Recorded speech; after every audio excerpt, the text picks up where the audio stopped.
नमस्कार दोस्तों, आप सभी का स्वागत है हमारे YouTube चैनल भक्ति संगम में।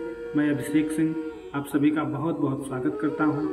आज मैं आप लोगों के बीच में लेकर आया हूं योगिनी एकादशी व्रत, जो कि ये बहुत ही कल्याणकारी और अच्छा स्वास्थ्य प्रदान करने वाली एकादशी का व्रत है। इसकी कथा भी है। तो सबसे पहले थोड़ा सा इसका महत्व जान लेते हैं। हिंदू पौराणिक कथाओं और शास्त्रों के अनुसार योगिनी एकादशी का बहुत बड़ा महत्व माना जाता है, जिसका उल्लेख पद्म पुराण में भी किया गया है।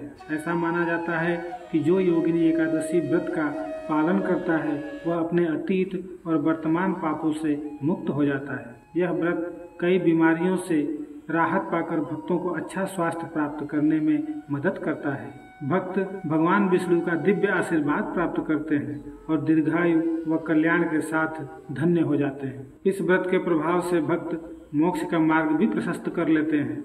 योगिनी एकादशी का व्रत, इसका पालन करने वालों को अपने जीवन में समृद्धि, अच्छा स्वास्थ्य, सफलता और मान्यता प्राप्त करने में मदद करता है। योगिनी एकादशी के दिन भक्तों या दर्शनार्थियों को उत्सव की रस्मों की शुरुआत करने से पहले जल्दी उठकर पवित्र स्नान करना होता है। सभी अनुष्ठानों को करते समय दृढ़ समर्पण और निष्ठा का होना अति आवश्यक है। भक्तों को योगिनी एकादशी व्रत का पालन करना चाहिए।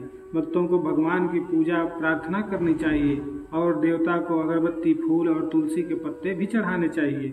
व्रत पूरा करने के लिए योगिनी एकादशी की कथा का पाठ करना परम आवश्यक है। भगवान की आरती की जानी चाहिए और फिर सभी को पवित्र भोजन प्रसाद वितरित करना चाहिए। भक्तों को भगवान का दिव्य आशीर्वाद प्राप्त करने के लिए योगिनी एकादशी के दिन भगवान विष्णु के मंदिर में जाना चाहिए। योगिनी एकादशी व्रत की सभी रस्में 10वीं तिथि 10वें दिन की पूर्व संध्या पर शुरू हो जाती हैं। इस विशेष दिन पर पर्यवेक्षकों को एक एकल सात्विक भोजन का सेवन करना चाहिए और वह भी सूर्यास्त के समय से पहले।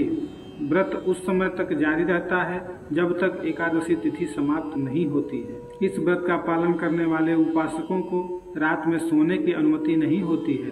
भगवान विष्णु को प्रसन्न करने के लिए इन्हें अपना पूरा समय मंत्रों को पढ़ने में अथवा पूजन में, भजन में लगाना चाहिए। विष्णु सहस्त्र नाम का पाठ करना अत्यधिक शुभ माना जाता है। इस विशेष दिन पर भक्त भगवान विष्णु की अपार भक्ति करे तो उत्तम है। योगिनी एकादशी की पूर्व संध्या पर दान करना अत्यधिक फलदायक माना जाता है। पर्यवेक्षक को ब्राह्मणों को भोजन, कपड़े और पैसे दान करने चाहिए। तो चलिए हम अब कथा में आगे बढ़ते हैं। पौराणिक कथाओं के अनुसार योगिनी एकादशी की कथा बताती है कि एक बार हेममाली नामक एक माली था, जो अपनी सुंदर पत्नी विशालाक्षी के साथ रहता था। हेममाली अलकापुरी राज्य में अपना कार्य करता था, जिसका राजा कुबेर जी थे।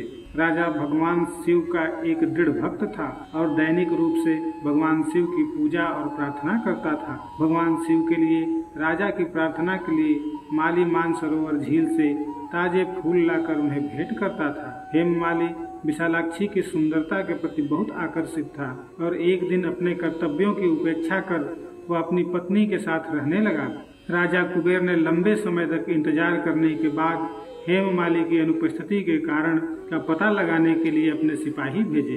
पहरेदारों ने राजा को सूचित किया कि हेममाली अपनी पत्नी के साथ समय बिताने में व्यस्त है और इस प्रकार उसने अपने कर्तव्यों की उपेक्षा की। क्रोध में राजा कुबेर जी ने हेममाली को अपने दरबार में बुलाया और उसे कुष्ठ रोग से प्रभावित होने के साथ साथ अपनी पत्नी से अलग होने का श्राप दे डाला। हेममाली को अलकापुरी छोड़कर जाना पड़ा।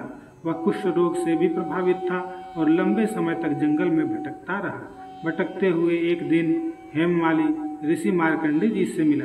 हेममाली की कहानी सुनने के बाद ऋषि ने उसे योगिनी एकादशी का व्रत रखने और क्षमा याचना के लिए भगवान विष्णु की पूजा करने का सुझाव दिया। जैसा कि ऋषि ने सुझाव दिया था, हेममाली ने भगवान विष्णु की पूजा अर्चना की और पूरी श्रद्धा व समर्पण के साथ योगिनी एकादशी व्रत का पालन किया। नतीजा यह निकला, हेममाली को श्राप से राहत मिली और अपनी प्राकृतिक उपस्थिति और स्वस्थ शरीर वापस पा लिया। तब अपनी पत्नी विशालाक्षी के साथ मिले और एक खुशहाल जीवन व्यतीत किया। तो ये थी योगिनी एकादशी व्रत की कथा। उम्मीद करता हूँ वीडियो पसंद आया होगा।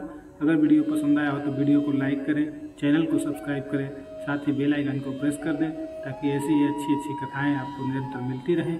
चलिए फिर मिलेंगे अगले वीडियो में, तब तक के लिए नमस्कार।